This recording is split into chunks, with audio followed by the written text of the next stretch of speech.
The intensified IDF actions in Gaza over the weekend can be seen as the continuation of negotiations by other means. Netanyahu's visit failed. No ceasefire emerged.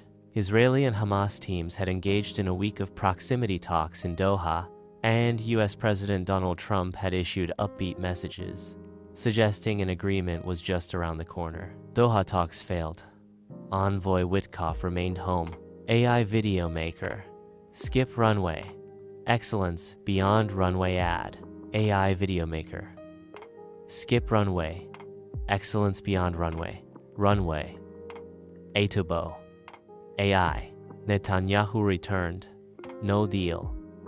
Gaza strikes intensified, with the military saying some 250 targets were hit over 48 hours, including heavy bombing in Beit Hanun, where 5 soldiers were killed last week. Before leaving Washington, Netanyahu reiterated Israel's core demands. Gaza must be demilitarized, and Hamas's military and governing capabilities dismantled. If those things will be achieved by way of negotiations, so much the better, he said in a video statement. But if not, he made clear, those aims would be achieved through other means. Palestinian Hamas terrorists keep guard on the day Hamas handed over deceased hostages in Khan Yunis in the southern Gaza Strip, February 20, 2025. Credit: Reuters, Hatem Khalid. File photo. Palestinian Hamas terrorists keep guard on the day Hamas handed over deceased hostages in Khan Yunis in the southern Gaza Strip, February 22, 2025. Credit: Reuters, Hatem Khalid. File photo. Ground escalation sends messages. Signals va aims. Aerial photos from Beit Hanun, just across the border from Netiv HaZara and 6 kilometers from Stero, show a city largely destroyed above ground. Related video. Explosion and rising smoke on the evening Gaza skyline. The Associated Press. Current time 0:27. Duration 0:40.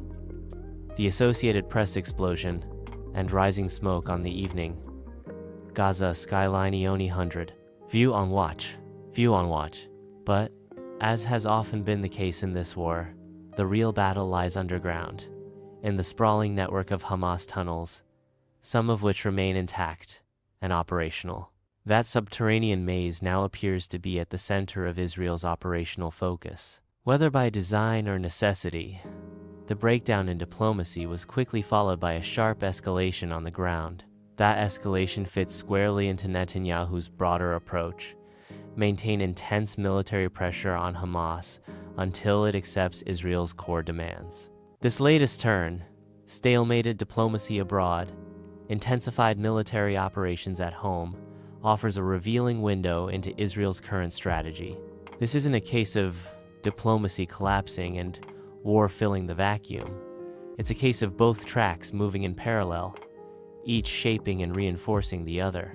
Israel is trying to craft the contours of a future deal not just with diplomatic language, but with airstrikes. The goal is to generate leverage on the battlefield to carry back to the negotiating table. Free airfare. Ends Joel. 31ist. Free airfare. Special fares ad. Free airfare. Ends Joel 31ist. Free airfare special fares. Heave away. Come. Pressure mounting for Netanyahu to accept deal to bring home hostages. For weeks, pressure has mounted from the public, from within the security establishment, from Washington, and from European capitals, for Netanyahu to accept a ceasefire that would bring the hostages home. Netanyahu's return, without a deal, sent a message, reinforced by the stepped-up military action. He means what he says, that at the end of the day, Hamas must disarm. Fighting persists until then. His coming home Friday empty-handed shows that the public and political pressure to prioritize the hostage release over Hamas's defeat has not shifted his position. Netanyahu's return signals war's grim future. It also sends a broader message to Hamas, to the region, and to Washington. Despite America's involvement in bombing Iran's nuclear facilities last month, and despite some expectations that Netanyahu would be compelled to wrap up the Gaza campaign as a concession to Trump, Netanyahu is showing that on this matter he retains agency and the final say. AI art generator ad. AI art generator. Open art. Doha talks stall. 60-day truce. Hostages. Bodies.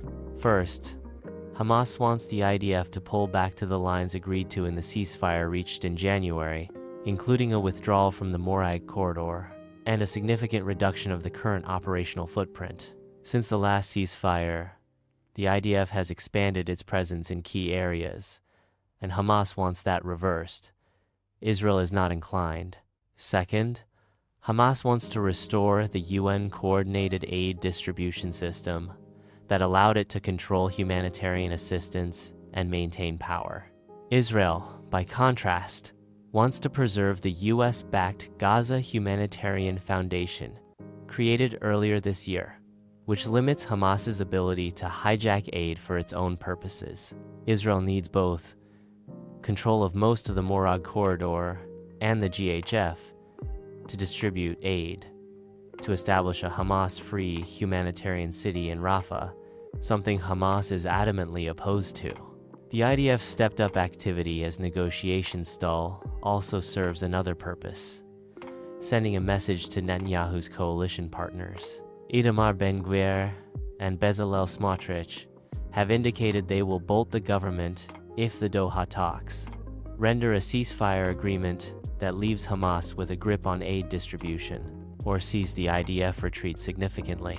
By coming home from DC without a deal and then taking the strongest military action in Gaza in months, the Prime Minister is sending them a signal that he hasn't abandoned the war's central objectives, and that, in turn, they shouldn't abandon the government.